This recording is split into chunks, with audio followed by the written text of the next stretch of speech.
Welcome to Beauty Times Medicine, the video and podcast series hosted by Galderma, where we continue to uncover the science behind beautiful, healthy skin.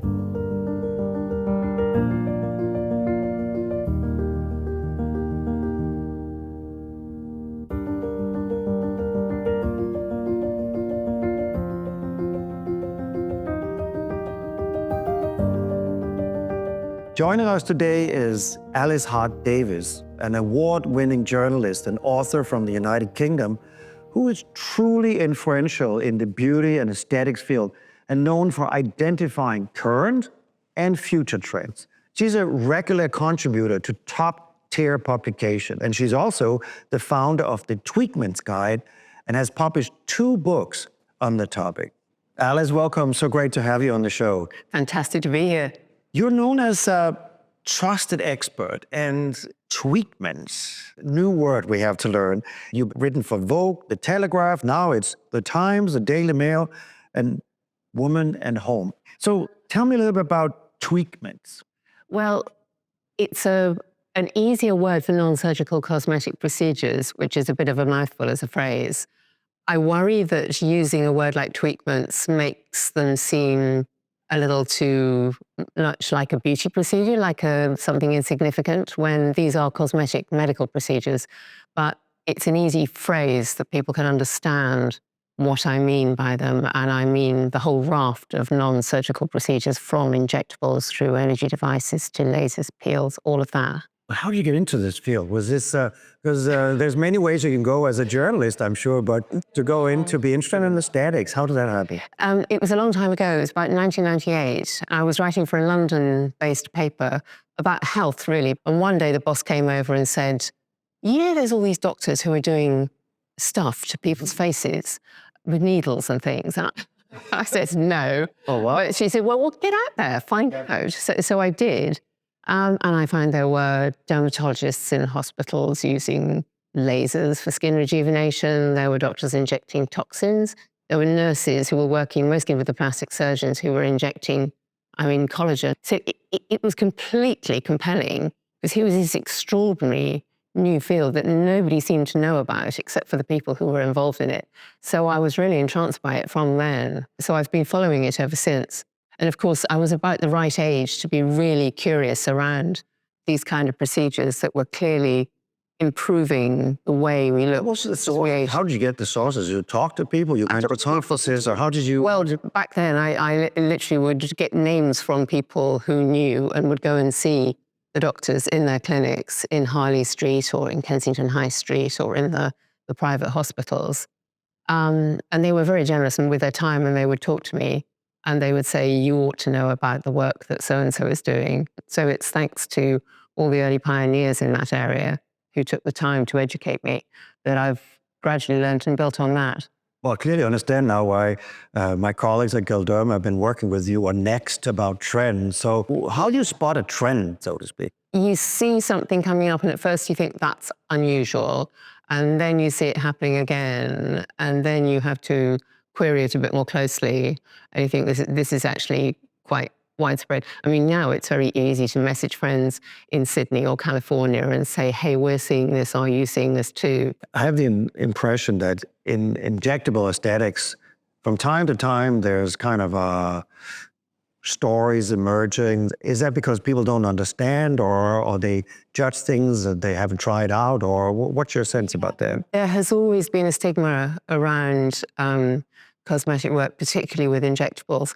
I think it's when needles come into the equation that people judge each other more harshly for trying things, because looking back at the number of celebrities who will speak out about cosmetic work they've had done, it's very few. They will talk about treating their pigmentation with laser, but they absolutely won't mention anything to do with needles. So some stigma or people don't want to talk about it. Yeah, I think it's because people have seen an awful lot of bad work over the years, and that scares them, that puts them off. And that creates a lot of the myths and misconceptions. But if you look at the statistics, the so-called bad work is a relatively very small percentage, particularly also around fillers. You have the impression there's from time to time some negative buzz about it. Why do you think that? Is that because social media exaggerates something, or what's your sense of that? Social media picks up on these fears and misconceptions and amplifies them at such speed. I spend my whole time trying to tell people that there is a lot of excellence in aesthetics, and they just have to find the right practitioners who are well-trained, who are using great products, who have the experience and the skill, because then they will get great results. But I think you also have been pretty transparent about treatments you've received yourself. Yeah. What do people say about that? Or is that courageous or outrageous or? I have always written about the treatments I've had. It took me a few years to start because I was scared too. But then gradually the doctors persuaded me to try a bit of this, a bit of that. And I wrote about it in the papers and have always written since then. And now on social media, I show all the procedures I'm trying, what it's like to have them done, what the results are like. But in this sea of information coming from social media and other sources, if you look at the statistics, there's an awful lot of people extremely satisfied with their regular aesthetic treatments that feel that this is changing their life. Is that drowning a little bit in some of the negative stories about fillers or whatever it may be? Or I think the trouble with social media is that whatever you look at, you are shown more of. But if you're looking at the good work, and a lot of people are fascinated by, for example, the excellent work that a lot of surgeons are doing, and those kind of beautiful before and after pictures. From my own perspective, we do a survey every couple of years with the Tweakments Guide among our closest bunch of followers to ask what they're doing in the way of procedures, what they're planning for the next year.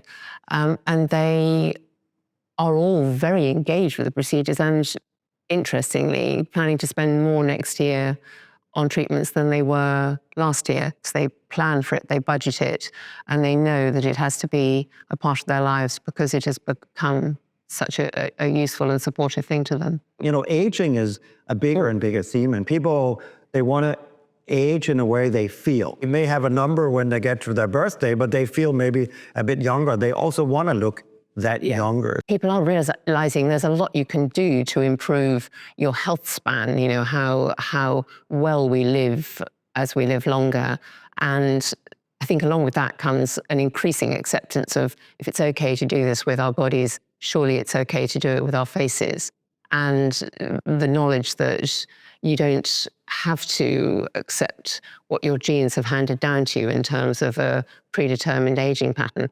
I mean, for me, the huge benefit of aesthetic procedures is that they give us the opportunity to manage how we look as we age, which was never an option in the past, particularly for women, because it used to be just the facelift and face creams and nothing in that gap.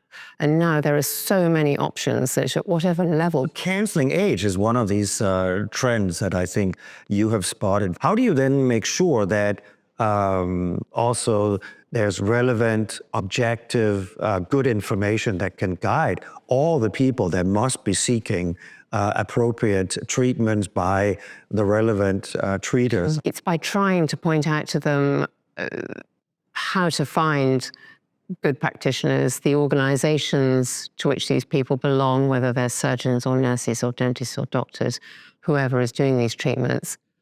It's by making sure they know and understand the questions they need to ask of the provider before treatments, because wellness in aesthetics is now becoming a huge thing. But I insist on saying again and again, it's like saying you must wear sunscreen, saying you must do your research, you must find somebody good, because if you go to the wrong people, it can become very expensive, both financially, finding a good practitioner to correct the problems, and emotionally, because you've had to live with the mess that this other person has made of your face. Where do you think someone that is thinking about getting a treatment, where do they get the information from? Always asking friends and acquaintances who could steer them in the right direction. That is always a good place to start.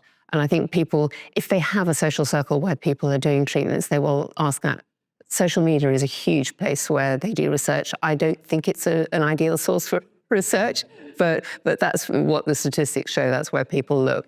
I would suggest my website, because I try to have straightforward, clear information on all the procedures and what they are, how they work, just so people can have some understanding of what differentiates, polynucleotides from everything else in that space. And I've also read that you say there may also be other skincare or other more holistic things that would be good and that people should be doing. What's your perspective on that? I think skincare is fundamental. Any doctor will say this is where you start. They will start their patients on appropriate skincare that will get the skin functioning as well as it can do before they start on the procedures. So that's essential to whatever they do. It's non-negotiable, absolutely. I mean, maintaining the fabric of the face in that great condition, protecting it from the environment, nurturing it, hydrating it, that's absolutely basic necessity, yes. What are the one or two things that you really think is going to be the next trend? What do you think is going to be in aesthetic? I think regenerative procedures,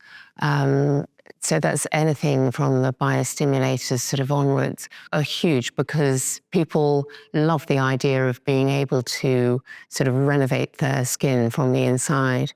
And wellness in aesthetics, as I mentioned, is something that we're seeing a lot of this wellness in aesthetics trend in the UK. So it's taking aesthetic devices for women's intimate health or for eye health. I'm trying a treatment at the moment that's for dry eye. It uses aesthetic devices, radiofrequency, IPL.